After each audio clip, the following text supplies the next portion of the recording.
Bien, vamos a empezar entonces con las regiones de los órganos de los sentidos. Muy bien.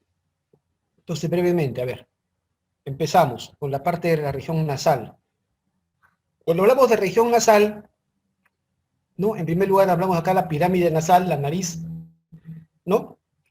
Esta está conformada por 4 huesos y 9 cartílagos, ¿no? 4 huesos y 9 cartílagos. Los huesos son estos de acá, los huesos nasales, o llamados también clásicamente propios de la nariz, son dos, uno derecho, uno izquierdo, huesos nasales o propios de la nariz, y tenemos acá el maxilar, ¿no? A cada lado, los maxilares superiores, uno a la derecha y uno a la izquierda también. Ellos forman parte de la estructura ósea.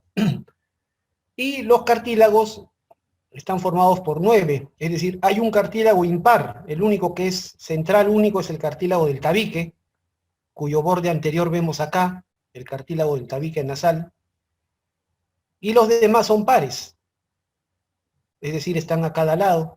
Este es el cartílago nasal, este es el cartílago nasal accesorio, este es el cartílago alar, con forma de una herradura, tiene 2 pilares, pilar lateral, pilar medial, y el cartílago alar menor.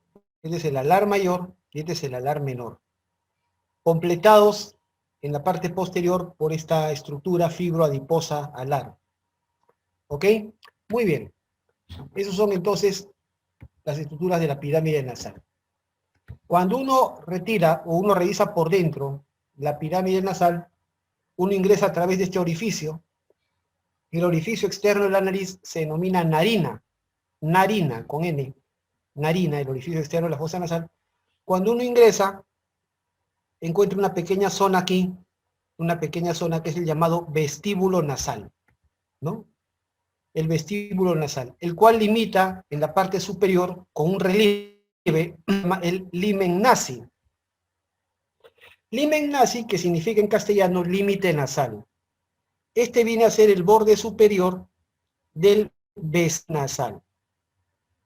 El vestíbulo nasal está por debajo, en la parte superior limita con el limen nasi, y por encima del limen nasi, esta zona de acá ya viene a ser la fosa nasal.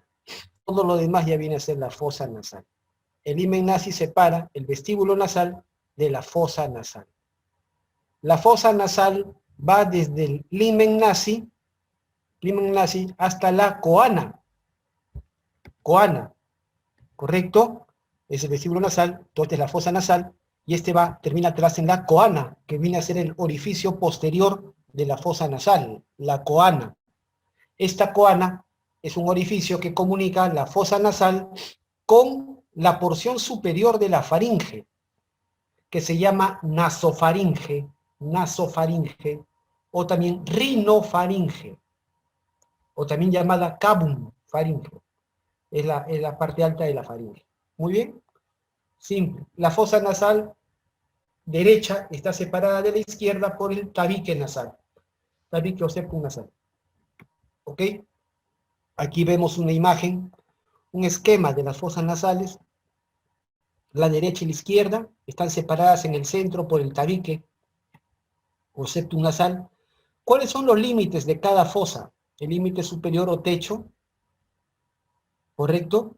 El límite inferior o piso, que es la región del paladar. El paladar viene a ser el techo de la boca, pero viene a ser el piso de la fosa nasal.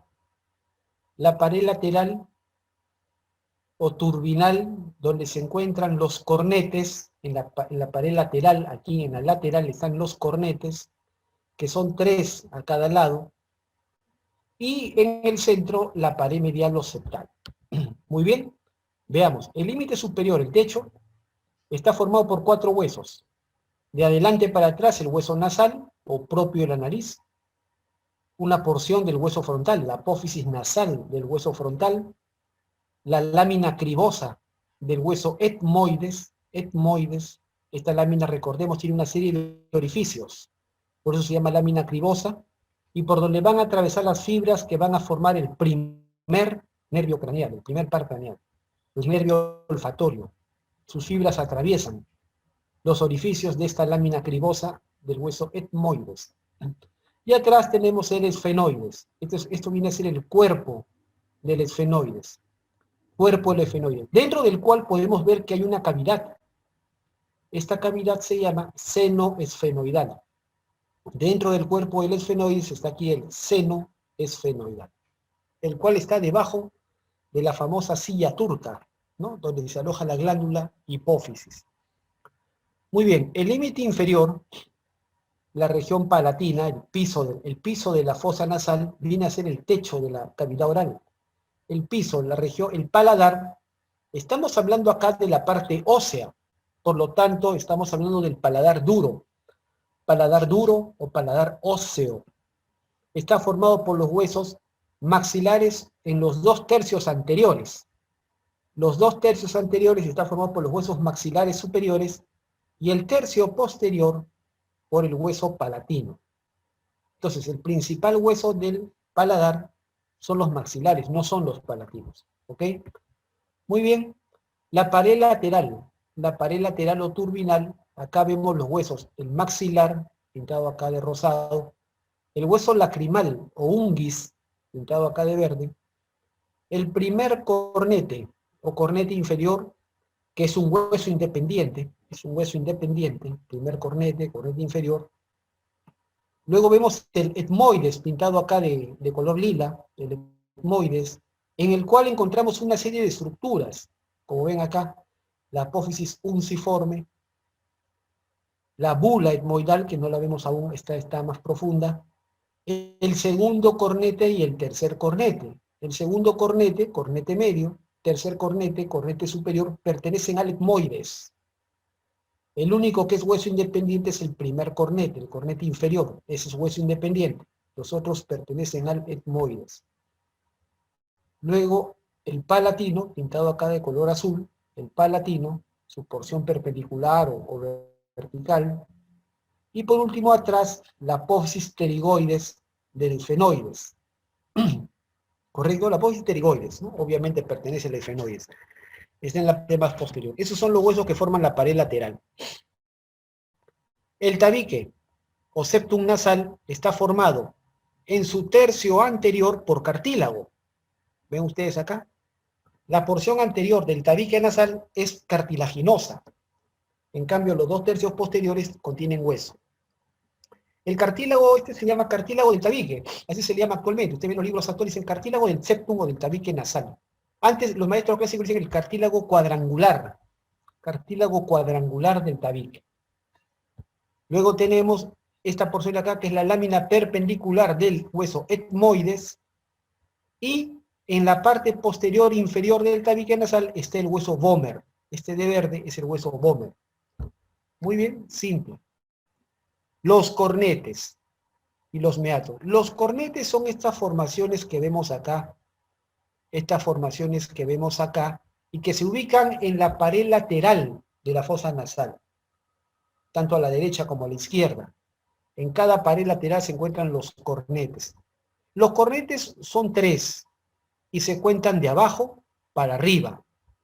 El primer cornete es el cornete inferior, el segundo cornete es el cornete medio y el tercer cornete es el cornete superior.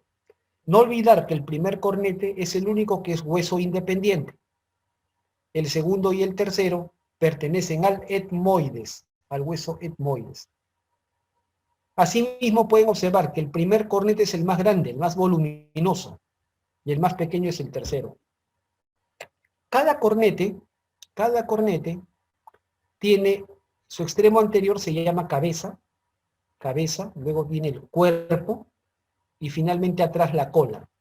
Cabeza, cuerpo y cola. Los 3 cornetes tienen esas 3 partes. Cabeza, cuerpo y cola. La cabeza es más anterior, la cola es más posterior. ¿Ok? Muy bien. El espacio que hay debajo de cada cornete se llama meato. Meato, el espacio que hay debajo de cada cornete. El primer meato inferior, está debajo del cornete inferior. El segundo meato medio, está debajo del cornete medio. El tercer meato superior, está debajo del cornete superior. Sin embargo, queda un cuarto espacio acá, ¿ven? Queda un cuarto espacio que está encima del cornete superior. Ese espacio se llama receso suprameatal. Receso suprameatal, o también llamado receso esfenoetmoidal, como está escrito acá. Receso esfenoetmoidal, que está encima del cornete superior. Muy bien, bastante simple. En los meatos vamos a observar la desembocadura de una serie de elementos, de cavidades. Por ejemplo, en el primer meato, aquí, en el meato inferior, es decir, debajo del cornete inferior, aquí la única estructura que desemboca es el conducto lacrimonasal. Acá vamos a ver el orificio del conducto lacrimonasal. ¿De dónde viene este conducto? Este conducto viene de la cavidad orbitaria. Y desemboca en el meato inferior de la fosa nasal. ¿Qué está drenando por aquí? Las lágrimas. Las lágrimas están constantemente drenando hacia la fosa nasal, hacia el meato inferior. ¿Ok? El segundo meato es el que tiene más detalles. El segundo meato. En él vamos a encontrar la desembocadura del conducto frontonasal, es decir, el conducto del seno frontal. Este espacio que ven acá, ese es el seno frontal. ¿Qué cosa es esto? Es un seno paranasal. Los senos paranasales es donde se produce el moco. Y además contienen aire, ¿no? Contienen aire y ahí se produce el moco. Y este moco es vertido hacia acá, hacia el meato medio, frontonasal. Las celdas etmoidales anteriores también son senos paranasales, están en esta parte media, y más abajo el seno maxilar, que es otro seno paranasal también. Y más atrás las celdas etmoidales. Muy bien. El tercer meato, en el meato superior, va a desembocar las celdas etmoidales posteriores. Por último, en la parte más alta, en el receso suprameatal, o esfenoesmoidal, desemboca el seno esfenoidal. ¿Ok? En la parte más alta, aquí lo ven claramente. Muy bien, bastante simple. Ahora, la mucosa que reviste toda la fosa nasal es de dos tipos. En la parte superior, en la parte más alta, está la llamada mucosa olfatoria, mientras que el resto de la fosa nasal está dada por la mucosa ventilatoria. La mucosa olfatoria, en realidad, cuando uno observa las endoscopías nasales en los pacientes que les hacen estos procedimientos, la olfatoria tiene un aspecto, un color medio amarillento, no es roja como el resto de la mucosa. El resto de la mucosa es rojiza. En cambio, cuando uno va a la parte superior, al techo de la fosa nasal, ahí encuentra una mucosa un tanto de aspecto amarillento. De ahí viene su nombre, se le llama la pituitaria amarilla. La membrana pituitaria amarilla viene a ser la mucosa del techo de la fosa nasal. Mientras que el resto de la mucosa es rojiza, se llama la pituitaria roja. ¿Ok? Muy bien. La mucosa olfatoria tiene ese aspecto porque contiene una gran cantidad de receptores para el sentido del olfato, la percepción olfatoria. ¿Dónde se encuentra esto? En la parte superior de la fosa nasal. La mucosa ventilatoria no tiene receptores, reviste el resto de la fosa nasal. Muy bien, mucosa ventilatoria, mucosa olfatoria. Muy bien. En la mucosa olfatoria, los receptores de la percepción olfatoria son dendritas modificadas, son dendritas especializadas de las neuronas bipolares o células de Schultz, las cuales atraviesan estos orificios de la lámina cribosa del hueso etmoides y sus axones van a formar lo que se llama el primer nervio craneal, el nervio olfatorio. Sus axones que atraviesan esta lámina forman el nervio olfatorio, el cual ingresa al cráneo a través de la lámina cribosa del etmoides. ¿Ok? Y van a hacer sinapsis en una formación cerebral que se llama el bulbo olfatorio. ¿Ok? Hago hincapié en esto. Ustedes seguramente recién van a llevar y en sus universidades hay muchos que dicen que el bulbo olfatorio, esto es el primer par craneal. Falso. Esto no es el primer par craneal. Esto es el bulbo olfatorio y esta es la cintilla olfatoria. Son estructuras cerebrales, formaciones del rinencéfalo. El primer par craneal El nervio olfatorio son las fibras que están atravesando verticalmente los orificios de la lámina cribosa del etmoides. ¿Ok? Muy bien, simple. Y van a hacer sinapsis en el bulbo olfatorio. Acá podemos ver, aquí están las neuronas bipolares, ¿ven? Sus dendritas forman los receptores olfatorios y sus axones son los que atraviesan la lámina cribosa del etmoides. Muy bien. En cuanto a la irrigación arterial, ¿cómo está irrigada la fosa nasal? Participan varias arterias. Por ejemplo, miren, ¿ve? Hay una arteria que ingresa por la narina, una arteria que sube. Esa es la arteria septal, la rama septal que viene de la labial superior y que a su vez viene de la arteria facial. La arteria etmoidal anterior viene de la parte alta, la arteria etmoidal anterior que es rama de la oftálmica. La etmoidal posterior acá también, que es rama de la oftálmica. Pero la principal arteria de las fosas nasales, esta que tiene más ramificación, ¿ven? Su ramificación bastante frondosa, esa es la arteria esfenopalatina, que la vimos hace un rato. Es la rama terminal de la maxilar interna, o maxilar simplemente. ¿Ven? La arteria esfenopalatina. En la práctica de disección, para encontrar la arteria esfenopalatina ingresando a la fosa nasal, se le encuentra detrás, a la arteria esfenopalatina la encuentras detrás de la cola del cornete medio. Ahí es el punto para disecar.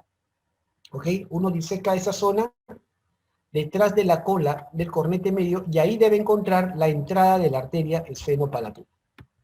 Muy bien. A nivel del tabique o septum nasal, vamos a encontrar el denominado plexo capilar o de Kisselbach. ¿Dónde está eso? En el tabique nasal, en el septum, en el tercio anterior. Este plexo está formado por finas arteriolas, muy delgaditas ellas, de estas arterias, de la arteria labial superior, una ramita de la etmoidal anterior que viene de la oftálmica, y una que viene del maxilar interno. Muy bien, ese es el plexo capilar de Kisselbach. El responsable generalmente, cuando alguien, por ejemplo, tiene fragilidad capilar, le sangra la nariz con facilidad. Entonces, es la zona que sangra es esta, el plexo capilar de Kisselbach. Muy bien, ahí está.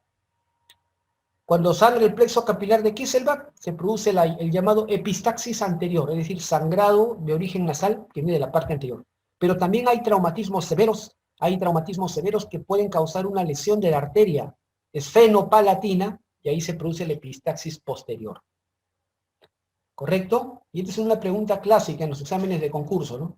En las epistaxis, en los sangrados nasales posteriores, la arteria que está lesionada, ¿cuál es? Respuesta, la arteria bueno, más frecuentemente, ¿no? Más frecuentemente, la arteria esfenopalatina. ¿Ok? Muy bien, simple. Perfecto. Los senos paranasales. Ustedes ven que el macizo facial, la cara, está llena de cavidades, no es completamente macizo, completamente hueso. Los senos paranasales son cavidades neumáticas que desembocan en la fosa nasal. ¿Qué significa? Cavidades neumáticas que contienen aire. Y para que contengan aire, ¿qué significa? Que están comunicadas con el exterior. Y en efecto, los senos paranasales están comunicados con el exterior porque están comunicados con las fosas nasales. Por las fosas nasales circula aire, pues, ¿no? Circula aire. Uno inspira, expira, hace circular aire por las fosas nasales. Y parte de ese aire se mete a los senos paranasales. Porque los senos paranasales están comunicados abiertamente con las fosas nasales y por ahí se mete aire. ¿Correcto? Pero ese aire está contaminado, ¿no? Entonces también los senos paranasales son lugares de gérmenes, ¿ok? Y acá en los senos paranasales es donde se produce moco. ¿Para qué sirven los senos paranasales? Aligeran el peso de la cabeza. Contienen aire, ¿no? Producen el moco. Y brindan resonancia a la voz, sobre todo fonemas nasales, como la letra M, la N. A ver, tápense la nariz y pronuncien M, N, les sale diferente, ¿no? M, N. Porque precisamente estos fonemas hacen resonancia en los senos paranasales. Los senos paranasales son estos, ¿no? Los senos frontales, maxilares, que son los más grandes. Los senos paranasales más grandes son los maxilares. Los más pequeños, los etmoidales. Son las celditas, estas pequeñas de acá. Las celdas etmoidales. Hay anteriores, medias y posteriores. Y el seno esfenoidal, que es el más posterior de todos. ¿Ok? Y acá en esta tablita les he traído un concepto que también se pregunta en los exámenes de concurso, por ejemplo, sobre el desarrollo y la presencia de estos senos paranasales al momento del nacimiento. Los primeros senos paranasales, ¿correcto?, en aparecer durante el desarrollo son los senos maxilares. Los senos paranasales que están presentes en un recién nacido o en un niño pequeñito son los maxilares y los etmoidales. Un niño pequeñito no tiene senos frontales, doctores. ¿Correcto? Por lo tanto, cuando uno habla de una sinusitis en un niño pequeño, menor de 1 año, entonces hay que tener cuidado, porque o tiene infectados los senos maxilares o los etmoidales. ¿Correcto? Que están presentes al nacimiento. Los últimos en desarrollarse son los senos frontales. ¿Ok? Que terminan de desarrollar alrededor de los 20 años de edad. ¿Sí? Simple. Perfecto. Bien, se acabó la fosa nasal, pasamos a la faringe. Aquí está la faringe. La faringe es un órgano tubular, ¿no?, de naturaleza firme. Algo hablamos de ella en cuello, ¿no?, pero vamos a recordar acá. Es un órgano tubular de naturaleza fibromuscular que se origina desde debajo de la base del cráneo y va a terminar, su extremo inferior va a terminar donde comienza el esófago. Y eso coincide con la vértebra C6. Coincide con la vértebra C6. ¿Correcto? Ahí termina la faringe y comienza el esófago. A esa misma altura, ¿recuerdan? Terminaba la laringe y comenzaba la tráquea, también a esa misma altura. Entonces, la faringe comienza debajo de la base del cráneo, específicamente debajo del hueso esfenoides. El hueso que está formando la parte más alta de la faringe, el techo de la faringe, es el hueso esfenoides. Y en la parte más inferior, la faringe termina aquí en un esfínter, que se llama el esfínter cricoesofágico o cricofaringeo. Esfínter cricofaringeo, que viene a ser el esfínter superior del esófago. Cierra la entrada del esófago, ¿ok? Bien, como la faringe es bastante larga, se le divide en tres porciones. La porción superior, nasofaringe. Nasofaringe, rinofaringe o cabunfaringeo, porque está detrás de las fosas nasales. La orofaringe, la porción media, detrás de la cavidad oral, y la laringofaringe o hipofaringe detrás de la laringe. ¿Ok? Ya, perdón. Los límites, ¿no? Los límites, arriba el efenoides, el cuerpo del efenoides, abajo el músculo cricofaringeo, que es el esfínter esofágico superior, les dije. Atrás es estructura ósea, ¿no? La apófisis basilar del occipital, acá la estoy señalando, y las vértebras de C1 a C6. De C1 a C6. ¿Correcto? El límite anterior, delante de la faringe, está los orificios posteriores de las fosas nasales, que se llaman coanas, el orificio posterior de la cavidad oral, que se llama istmo de las fauces, y la parte posterior de la laringe, donde vemos el aditus, la entrada de la laringe y la pared posterior de la misma. Simple. Hablemos ahora entonces de la rinofaringe o nasofaringe. Su límite superior, arriba, es el hueso esfenoides. ¿Ok? Su límite inferior es el paladar blando, esto de acá, esta estructura que vemos acá, el paladar blando, o también llamado clásicamente velo del paladar. Ese es su nombre clásico, velo del paladar. Es el paladar blando, está formado por músculos, ¿ok? Ese viene a ser el límite inferior.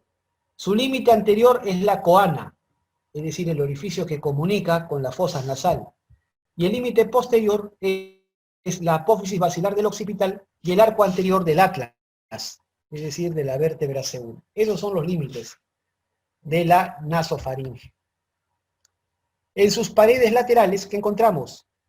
En la pared lateral de la nasofaringe encontramos este orificio. Este es un orificio. El orificio tubárico, que corresponde a la desembocadura de la trompa de Eustaquio. La trompa de Eustaquio es un conducto que comunica la nasofaringe con el oído medio. Con el oído medio. Esta tuba faringotimpánica, esta tuba faringotimpánica viene del oído medio y desemboca acá, en la pared lateral de la nasofaringe. ¿Qué función tiene? Comunica e iguala las presiones de la nasofaringe con el oído medio. Si estoy diciendo de que por las fosas nasales circula aire, significa que por la trompa de Eustaquio también se mete aire, y este aire llega al oído medio. El oído medio contiene aire. ¿Correcto? Cuando la presión en el oído medio sube, entonces la trompa de Eustaquio se abre para igualar la presión del oído medio con la presión atmosférica. ¿Ok? Esa es la función que tiene. Alrededor de este orificio está este rodete, que es el rodete tubárico. Detrás está el receso faríngeo, o clásicamente llamada la fosita de Rosenmüller, donde encontramos tejido linfático, especialmente en los niños. Y vamos a encontrar las amígdalas. Aquí en la nasofaringe hay amígdalas o tonsilas. Las amígdalas faríngeas, estas de acá, las amígdalas que están en el techo de la faringe, se llaman amígdalas faríngeas o de Luschka. Y las que están en la fosa de Rosenmüller se llaman amígdalas tubáricas o de Gerlach. ¿Correcto? Estas amígdalas no las vemos cuando abrimos la boca. Cuando abrimos la boca, las amígdalas que vemos son estas, las palatinas. Pero también en la nasofaringe también hay amígdalas. Las amígdalas se comportan como tejido de defensa inmunitario. ¿Ok? Muy bien, simple. Bien, se acabó región nasal. No sé si hubiera alguna pregunta. Región nasal y senos paranasales. Si hubiera alguna pregunta, a ver, los leo.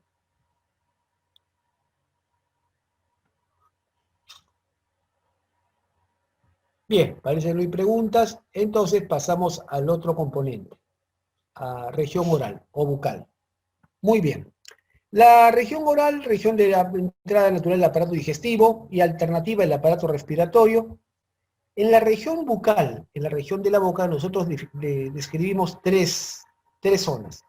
Uno, el vestíbulo oral, que es esta zona de acá que está por fuera, ¿no? Lateral a los dientes, por fuera lateral a los dientes, pero por dentro de la mejilla, o si no también por delante de los dientes, pero detrás de los labios. Esa es la zona del vestíbulo oral. Luego la región gingivo-dentaria. Gingiva es la encía. Gingiva son las encías y los dientes. Gingivo-dentaria. Y la cavidad oral, que es la zona ya que está, digamos, interna, donde se aloja la lengua. Esa es la cavidad oral. ¿Ok?